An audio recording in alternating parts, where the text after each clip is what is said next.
Eu sou Mário Persona e essas são as respostas que eu dei aos que me perguntaram sobre a Bíblia. No fundo, a sua dúvida que você escreveu perguntando tem a ver com o questionamento de que o Papa seria realmente o líder da Igreja Católica. E você se diz preocupado por encontrar muitas pessoas apavoradas por boatos de que o novo Papa será o Anticristo, ou que João Paulo II irá ressuscitar. Segundo você relatou, existem até pessoas que estariam procurando fugir para um lugar seguro, e estariam em dúvida também se devem sair do emprego, vender a casa, etc, etc.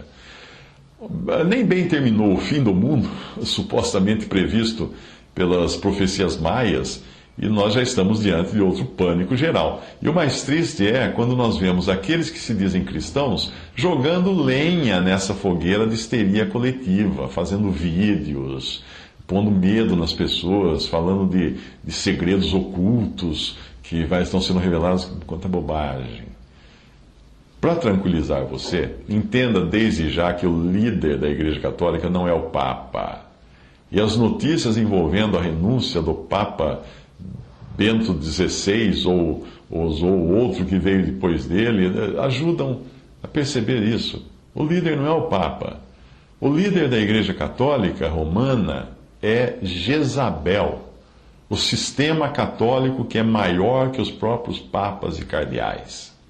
As sete cartas às 7 igrejas de Apocalipse 2 e 3 representam 7 períodos e características do testemunho da igreja na Terra, da cristandade na Terra. Hoje, de uma maneira geral, todos os cristãos fazem parte de Laodiceia, que é o último e mais lamentável estado da igreja na Terra. Mas os grandes movimentos, que também estão incluídos nesse último estado, são caracterizados individualmente nas outras cartas. Por exemplo, Tiatira é o estabelecimento do catolicismo romano. E Sardes é o estabelecimento do protestantismo. Cada carta é dirigida ao anjo, ou seja, aos homens que têm responsabilidades no testemunho, naquele testemunho. Em Tiatira, uma mulher se sobrepõe ao anjo. Veja que interessante. Assim como na história de Israel. E Tiatira representa o catolicismo romano. Uma mulher se sobrepõe aos anjos em Tiatira. Assim como foi na história de Israel. Era Jezabel quem realmente mandava no seu marido. Ela que ditava as ordens. Do seu marido Acabe não decidia. Quem decidia era Jezabel, sua mulher. Normalmente no catolicismo você escuta frases do tipo: a igreja ensina. Algo que é até estranho às escrituras, porque a igreja não ensina, a igreja aprende. E a igreja, sendo feminino, não pode ensinar, porque as escrituras ensinam, explicam, proíbem a mulher de ensinar. 1 Timóteo 2, versículo 12: não permito, porém, que a mulher ensine, nem use de autoridade de homem. Essa é a passagem, melhor tradução de 1 Timóteo 2,12. Portanto, não se preocupe, não é o Papa quem manda na Igreja Católica Romana, mas é a Igreja Católica Romana, a mulher, ou a Jezabel, quem manda no Papa. O texto a seguir faz parte de um livro de Bruce Anstey que eu estou traduzindo no blog chamado Ao Seu Nome. Aliás, por ocasião agora desta gravação, o texto já está lá, o livro já está lá e pode ser baixado. Procure por Ao Seu Nome, Bruce Anstey. E esse texto poderá ajudar você a entender os detalhes do que eu estou falando. Isto é, o significado de cada carta às 7 igrejas de Apocalipse. Esses capítulos, o texto de Bruce Anstey começa agora, abre aspas. Esses capítulos trazem um esboço da história profética da igreja. Ele está falando dos primeiros capítulos de Apocalipse. Da história profética da igreja, desde os primeiros dias, logo após os apóstolos, chegando até os últimos dias. Se seguirmos o curso de eventos apresentados nessas mensagens às 7 igrejas, veremos um declínio no testemunho cristão até que finalmente chega-se a um ponto em que não há retorno, o que leva o Senhor a agir sobre o princípio de um testemunho remanescente. Em Éfeso, nós aprendemos que o anjo da igreja, isto é, os líderes responsáveis, as pessoas que tinham responsabilidade sobre os irmãos, o anjo da igreja julgava corretamente tudo o que fosse inconsistente com o Senhor. Ali diz que não pode sofrer os maus, não pode suportar os maus.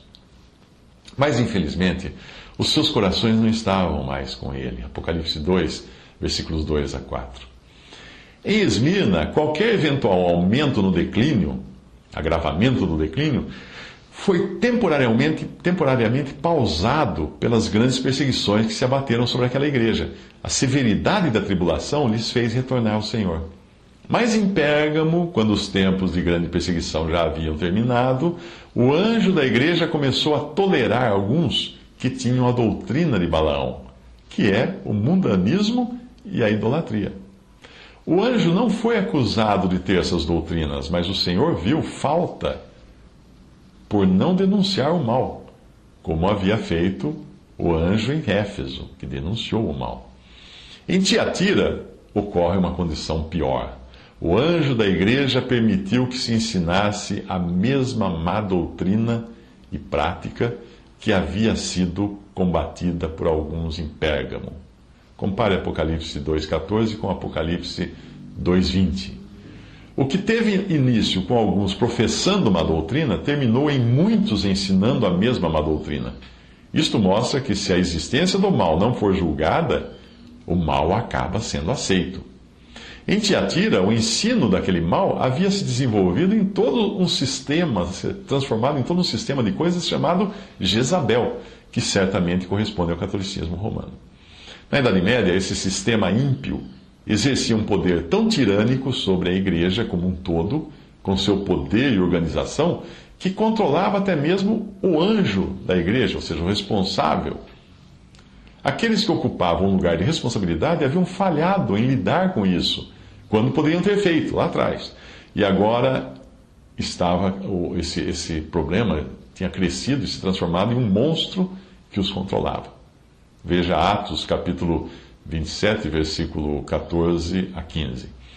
O Euroaquilão, um forte vento mediterrâneo, citado em Atos, tomou o controle da embarcação e a tripulação nada podia fazer senão se deixar levar.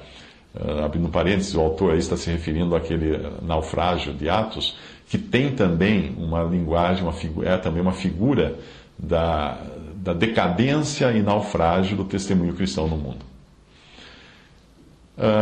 Lá em Atos diz o seguinte: não podendo navegar contra o vento, dando de mão a tudo, nos deixamos ir à toa. A figura de Jezabel é adequadamente utilizada aqui porque aquela mulher não somente introduziu formalmente idolatria em Israel, como também controlava e manipulava seu marido, o rei Acabe. Sendo esta a situação da condição pública da igreja, onde já não existia poder para lidar com o mal, o Senhor separou um remanescente, dizendo: mas eu vos digo a vós e aos restantes, ou remanescentes. Ele deixa de lado a grande massa de pessoas, como lá em Apocalipse 2,24. E daquele momento em diante ele passa a trabalhar com um remanescente que podia ouvir o que o Espírito estava dizendo às igrejas. Aqui temos a palavra remanescente usada em conexão com o testemunho cristão. É significativo que o Senhor não tenha colocado outra carga ou responsabilidade de consertarem a confusão existente no testemunho cristão, num esforço de levar a igreja de volta ao seu estado original. Ao invés disso, ele dirigiu o foco deles para a sua própria vinda, a vinda do Senhor, dizendo: mas o que tendes, retende-o, até que eu venha. Apocalipse 2, versículo 25. Daquele ponto em diante é vista uma notória mudança no modo de o Senhor tratar com a igreja. Até ali, nas 3 primeiras igrejas, a voz do Espírito era dirigida à igreja como um todo. O que o Espírito diz às igrejas vinha antes da promessa ao que vencer. Isso indica que a recompensa para o vencedor era colocada diante de toda a igreja, pois o Senhor ainda estava tratando com ela de um modo geral. Mas agora, deste ponto em diante, de Tiatira em diante, a ordem é revertida. O chamado para ouvir o que o Espírito diz às igrejas vem depois da promessa feita ao que vencer. Esta é a ordem nas últimas 4 igrejas. O que o Espírito tem a dizer com respeito à ordem na igreja já não é mais dado à multidão, mas apenas ao que vencer. A razão é que se supõe que apenas o vencedor irá escutar o que o Espírito está dizendo. Não se espera que as multidões venham a escutar e a se arrepender. A previsão de Paulo a Timóteo de que as pessoas, em sua maioria, não suportarão a sã doutrina, mas tendo comichão nos ouvidos, amontoarão para si doutores, conforme as suas próprias concupiscências, Essa previsão já havia se realizado ali. Paulo havia previsto isso em 2 Timóteo 4, versículos 2 a 3. Por isso o Espírito Santo não falava ao corpo como um todo. Fazendo uma observação sobre tal mudança, John Nelson Darby escreveu que o corpo como um todo é deixado de lado, deste ponto em diante, de atira em diante, pois a grande massa pública da profissão cristã é tratada como sendo incapaz de ouvir e se arrepender. William Kelly escreveu: desse momento em diante o Senhor apresenta a promessa ao que vencer primeiro, e isto porque é em vão esperar que a igreja como um todo venha a recebê-la. Apenas um remanescente a recebe, o vencedor, e a promessa é para eles. Quanto aos outros, está tudo acabado. Fecha aspas, o que William Kelly escreveu. Continua com o que Bruce Anstey escreve. Como resultado disso, o Senhor já não esperava que a massa da profissão cristã escutasse e voltasse ao ponto de onde havia se desviado. Qualquer ideia de recuperar a igreja como um todo é abandonada ali, já que ela atingiu um ponto em que não há mais volta. É por isso que eu não creio que o Espírito esteja necessariamente falando a todas as pessoas da cristandade hoje, no que diz respeito à verdade de congregar, de como congregar ou onde congregar. Com a maioria, ele está simplesmente deixando que siga o seu caminho, junto às suas organizações denominacionais. Trabalhando com o testemunho remanescente desde então, o Senhor tem tido o prazer de recuperar a verdade que foi perdida pelo descuido da igreja nos séculos anteriores. Todavia, ele não parece achar apropriado recuperar a verdade toda de uma vez só. O remanescente mencionado em Apocalipse 2, 24 a 29, é formado pelos valdenses, albigenses e outros grupos semelhantes que se separaram do mal de Jezabel nos tempos medievais. A eles foi dito: o que tendes, retende-o até que eu venha, referindo-se àquela pequena medida de verdade que eles possuíam. Algum tempo depois, por ocasião da reforma, o Senhor permitiu que um pouco mais de verdade fosse restaurada, a saber, a supremacia da Bíblia e a fé unicamente em Cristo para a salvação. Mas aquele movimento do Espírito foi frustrado pelos próprios reformadores, que se uniram a determinados governos em busca de ajuda contra as perseguições da Igreja de Roma. Aquilo foi o mesmo que recorrer à carne em busca de socorro, ao invés de depender do Senhor. Algumas citações: Jeremias 17:5, Salmo 118, de 8 a 9, Isaías 31:1. São princípios encontrados no Antigo Testamento. O resultado foi a formação das grandes igrejas nacionais na cristandade e teve início aí o declínio do protestantismo, como é mostrado na igreja de Sardes, Apocalipse 3, de 1 a 6. Não foi senão até o início dos anos 1800 que o Senhor trouxe uma completa recuperação da verdade e da fé que uma vez foi dada aos santos, como fala Judas 3. Isso aconteceu quando alguns saíram de todas as organizações formais criadas pelos homens na igreja, e isso é mostrado na mensagem do Senhor à igreja de Filadélfia, Apocalipse 3, de 7 a 13. Naquela ocasião, Deus estabeleceu um testemunho corporativo da verdade do um só corpo. Antes dessa época, o remanescente era formado por indivíduos que buscavam seguir adiante fielmente em separação da corrupção da igreja romana. Nós vivemos hoje nos dias em que cada homem faz aquilo que acha certo aos seus próprios olhos, como diz Juízes 21, 25. E a maioria é complacente com esta lamentável condição. Isto é mostrado na igreja em Laodiceia, Apocalipse 3, 14 a 22. O que nos interessa aqui é que o testemunho cristão atingiu um ponto de irremediável ruína, o que exigiu uma mudança no modo do Senhor tratá-lo. Ele abandonou qualquer tentativa de restaurar a condição pública da igreja e agora está trabalhando com um testemunho remanescente. Não se trata de dizer que os santos reunidos sejam exatamente o remanescente, mas sim que eles ocupam, eclesiasticamente falando, e como testemunho, uma posição remanescente em meio à confusão que permeia a igreja. De um modo geral, o remanescente é formado por todos os crentes verdadeiros espalhados pela grande massa da mera profissão cristã na cristandade. Assim como ocorreu com Israel, para manter hoje um testemunho remanescente da verdade de que há um só corpo, o Senhor não precisa ter todos os cristãos do mundo congregados ao seu nome, mesmo que seja este o seu desejo para com eles. Como já foi mencionado, o próprio significado da palavra remanescente implica que nem todos estão ali. Em divina prerrogativa e graça, Deus está tomando um aqui, outro ali, e os reunindo ao nome do Senhor, de modo que tal testemunho remanescente possa seguir adiante. A manutenção disso é uma obra soberana.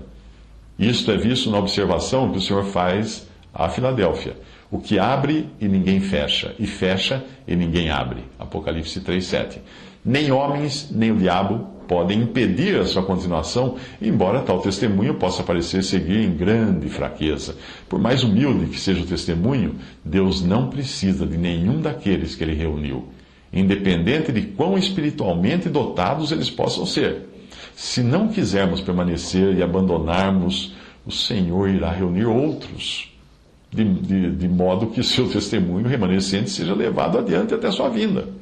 O fato de existir alguém reunido já é totalmente uma obra de Deus. A graça que salva uma alma é a mesma graça que reúne para o nome do Senhor.